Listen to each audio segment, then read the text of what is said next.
welcome to Turn the Page, the official podcast of the Syosset Public Library.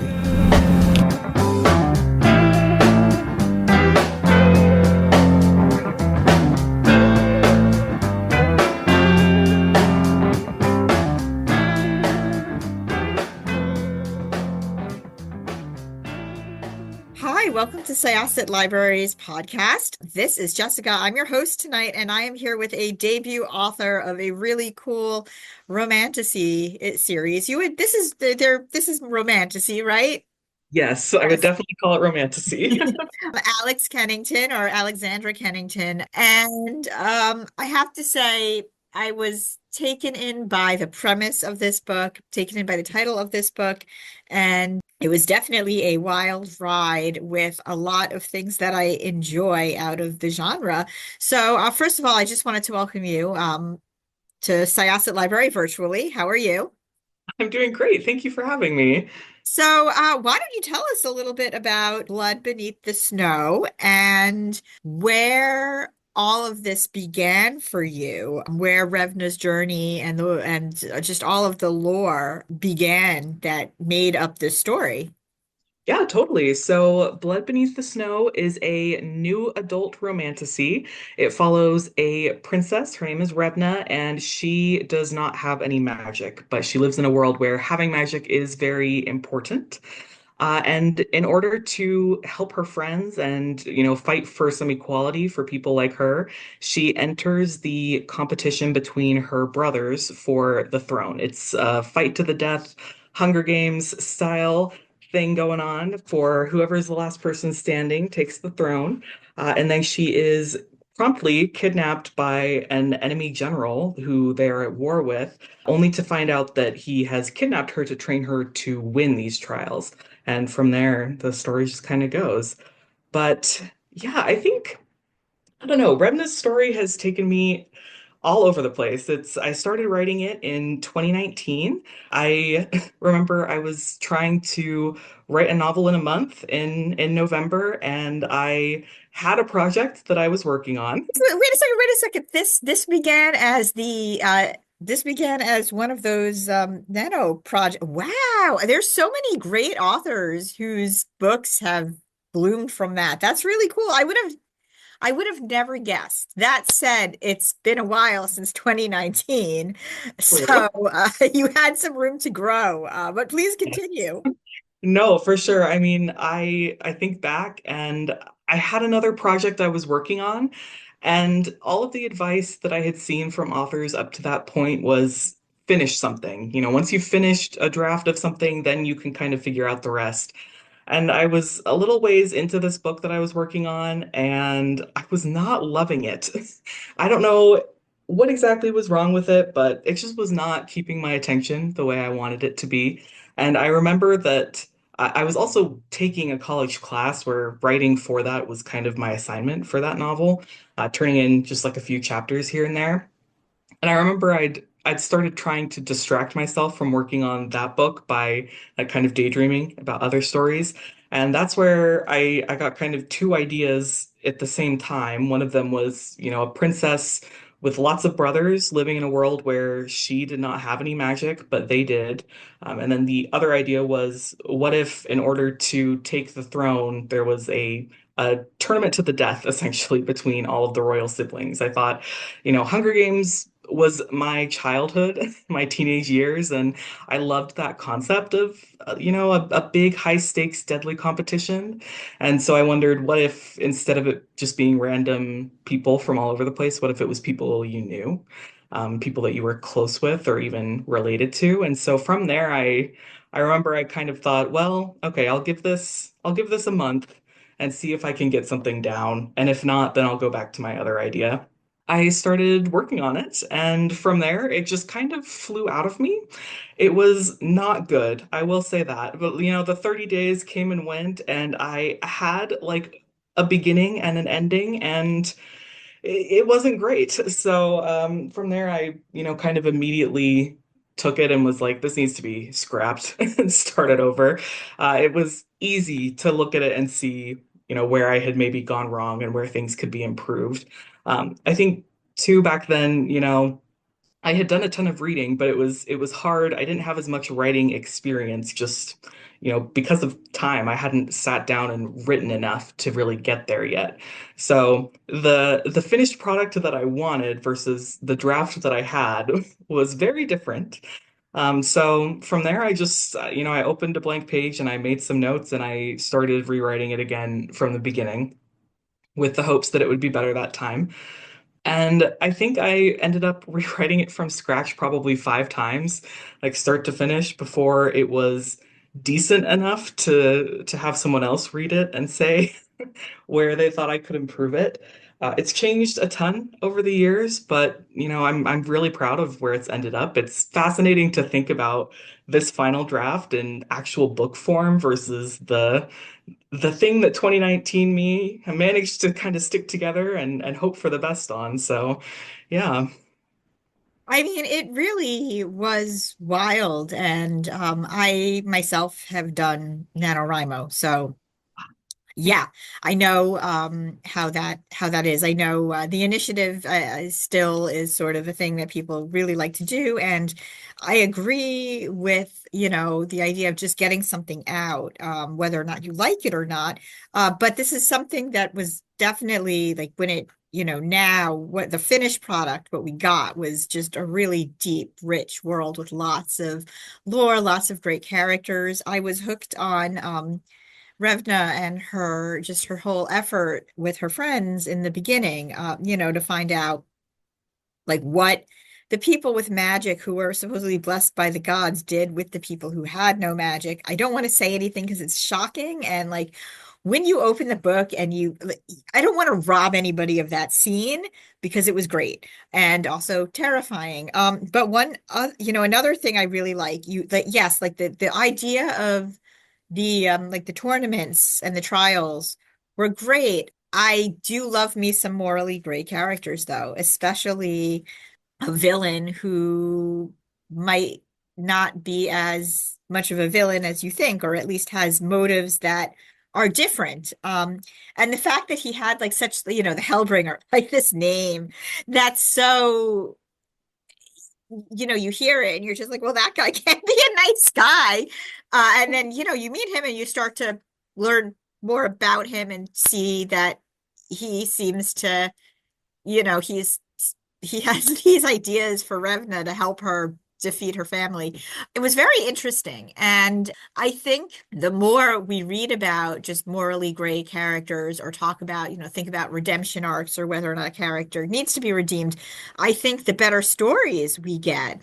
I'm curious, just like with the two of them being your main characters, did did they develop differently throughout the years as you were writing them? Like, were there things that you went into writing that you didn't know about them and just it sort of just bloomed and felt natural once the story started coming out?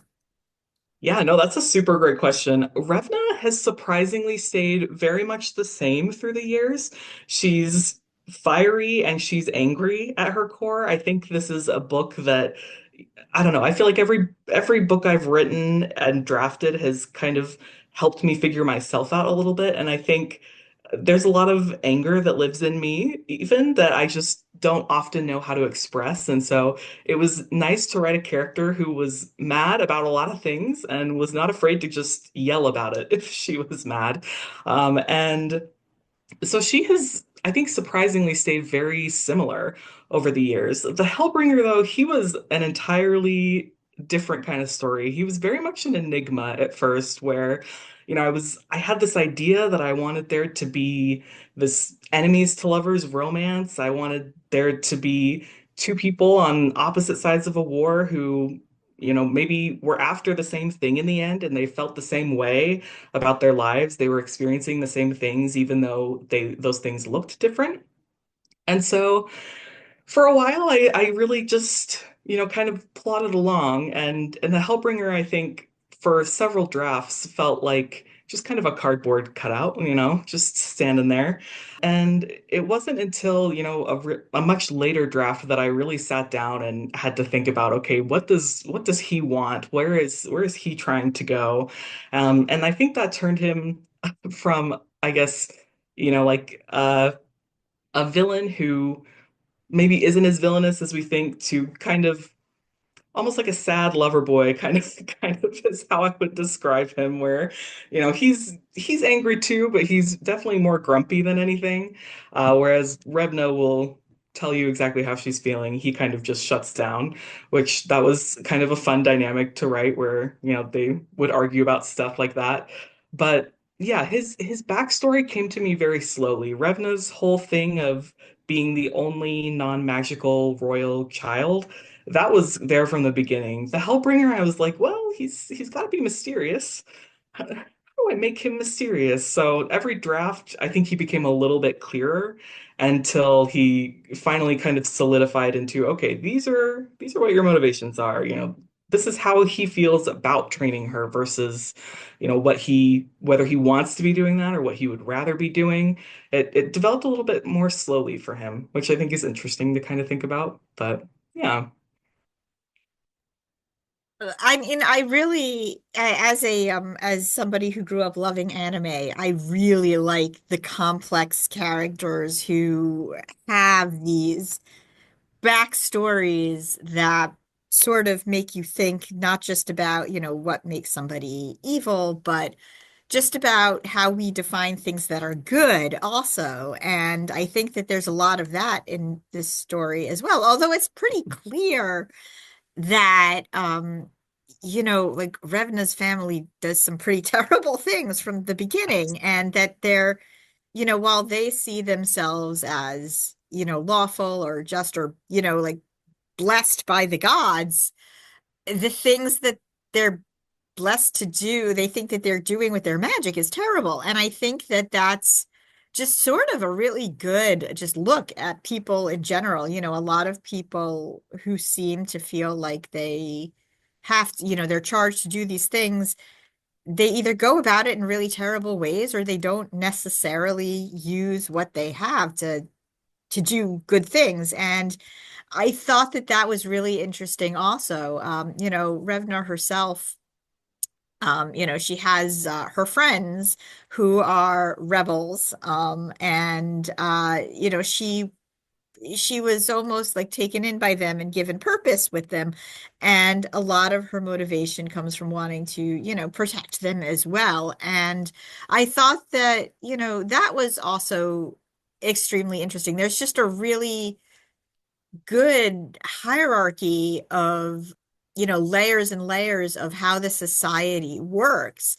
Did you keep like a Bible to remind yourself as to like where everything fell and who fell where and who was going to do what?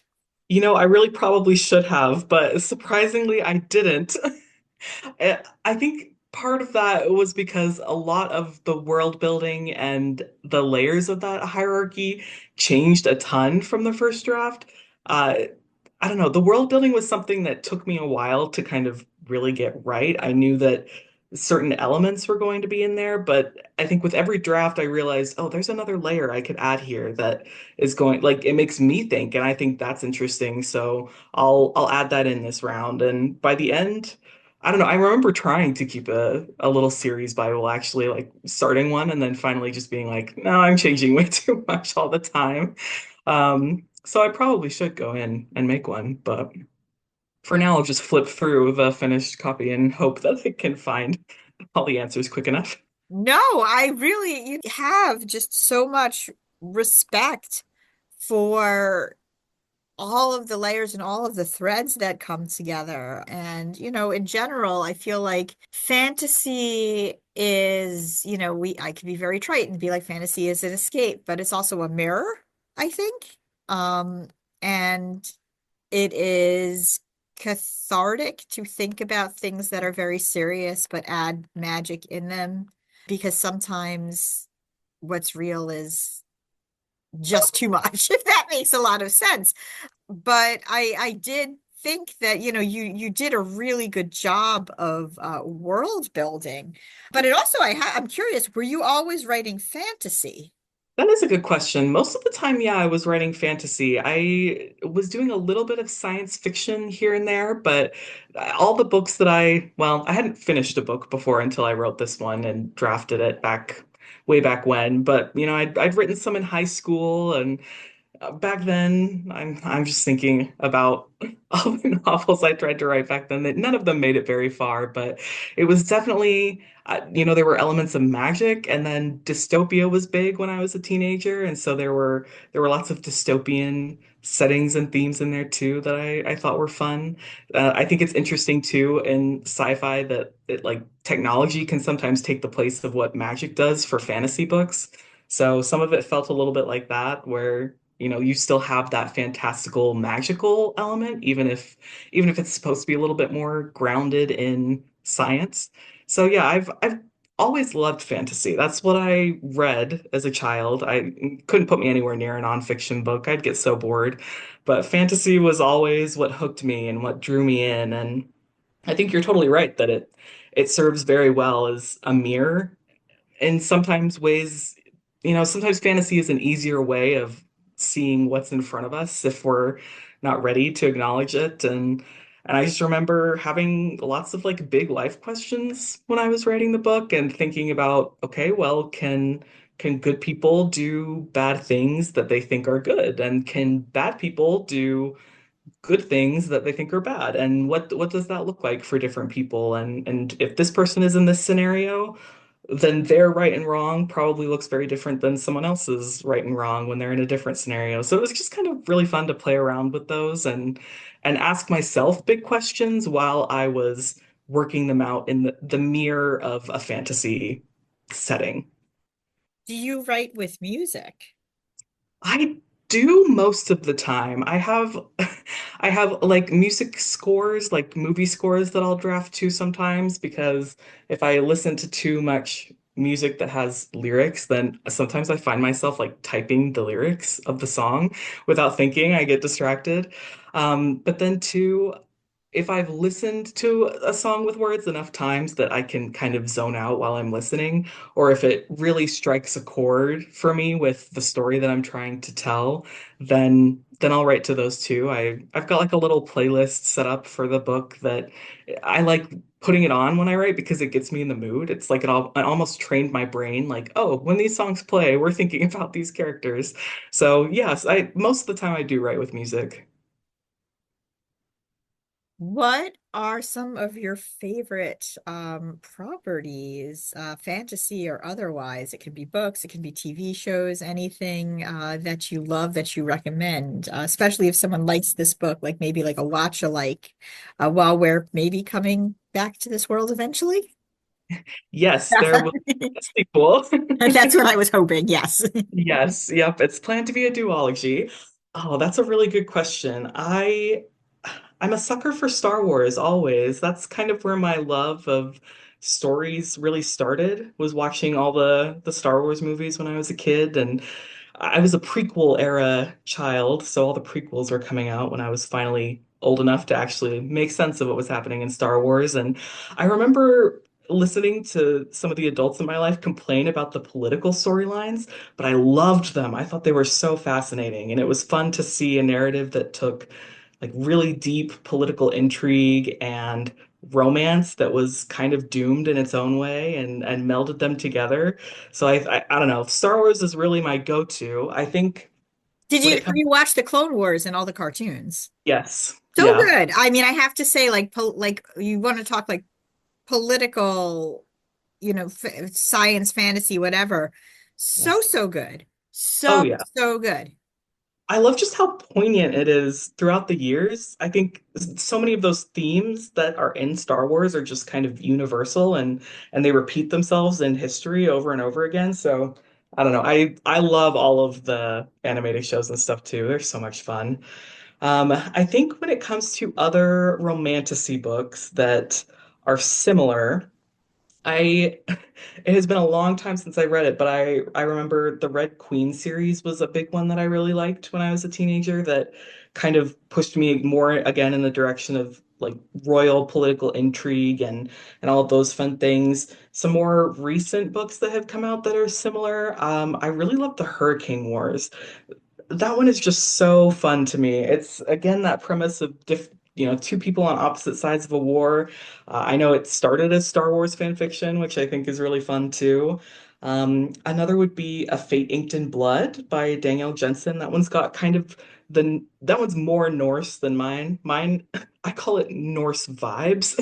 It's definitely not like I knew I from the beginning that there were elements of like I needed all the names to sound similar enough, but I knew I wanted like a different pantheon of gods. So yeah, I think A Fate Inked in Blood is a good one. Trial of the Sun Queen by Nisha J. Tooley. That's one of my favorite romantasy series. I remember finishing the first one and like just walking downstairs and being like, I'm going to Target because I need the next book in this series right now. So yeah, lots of really good ones. And then Down Comes the Night by Alison Saft is, I think, another one that comes to mind. That one's young adult, so a little bit written for a different audience. It's a standalone, but it's again very wintry vibes and lots of enemies to lovers. Tension, I think, is probably the right word for it. And Alison's writing is just so beautiful too and lyrical that, I don't necessarily like go for lyricism when I'm writing, but after reading that book, I was like, oh wow, I'm really motivated to like work on my prose and make it pretty. It's a lot of fun. So yeah. Well, I think people are going to love this book. Congratulations on going from a nano writer to a published author. What was that like, by the way, like selling this book finally? Yeah, I mean, it was kind of a wild ride. I had queried it for about 9 months and I was down to, like maybe an agent or two left on my query list. I'd actually started querying another book because I was, I had written another book. I was ready to get something out there. And then, it was kind of like a Hail Mary. The last agent I had submitted to was they're making an offer, which was really cool. And then it was on submission to editors for almost a little bit over a year before it actually got picked up. And that was a very long year. It was a little bit crazy. The book was originally young adult when I first drafted it and when we took it out on submission. And I remember looking at like the list of editors and that my agent had given me and seeing just a lot of like red rejection and thinking like, oh no, I don't want the same thing to happen where I was querying and I was running out of people and kind of losing hope. And so I had asked my agent, new adult had started really taking off by that point. I think this is like end of mid 2023 probably. So New Adult was really taking off still, and I remember asking her, "Do you think that if it was an adult book that it would maybe sell?" And she was like, "Well, it can't hurt to try." So I say go for it. And from there, I made some edits, and we started sending it to adult editors, and it felt like it was pretty quick after that. So yeah.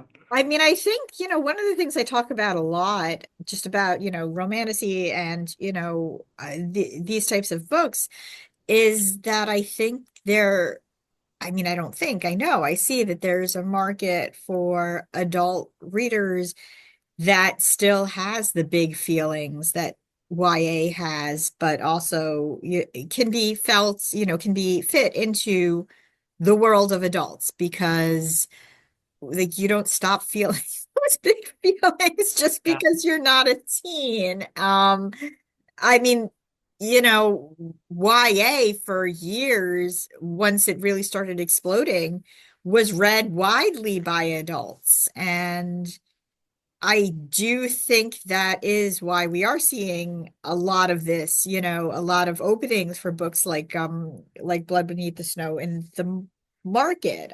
So yeah, no, I'm glad it worked out. Me too. Yeah, no, I have this theory that new adult is taking off because so many people don't have those coming of age experiences as teens. Like, I think it's interesting that coming of age novels are always directed at teens, but I feel like I was a person who didn't hit a lot of those typical like teenage milestones until I was in college and a little bit older. And so I think that's what New Adult fills that gap is, I think too, there were people, teenagers graduating from high school during COVID. They literally weren't going to school in person. And so they didn't have a lot of those experiences either. I think that's where a lot of that craving comes from is people want adult characters who are still having those coming of age experiences. So that's my theory. Thank you so much. I absolutely loved it. Check out Blood Beneath the Snow. It will be available, I believe, March 11th. Yes. So by the time you are listening to this, you should be running to your library or your local bookstore and picking it up and reading it. Hopefully, there is not too much snow on the ground while you're on your way because it's still technically the winter. But yeah, thank you so much, Alexandra Kennington, for coming. Yeah, thank you so much for having me. And we are going to close this chapter of Turn the Page. It's time to close this chapter of Turn the Page. Join us for the next episode.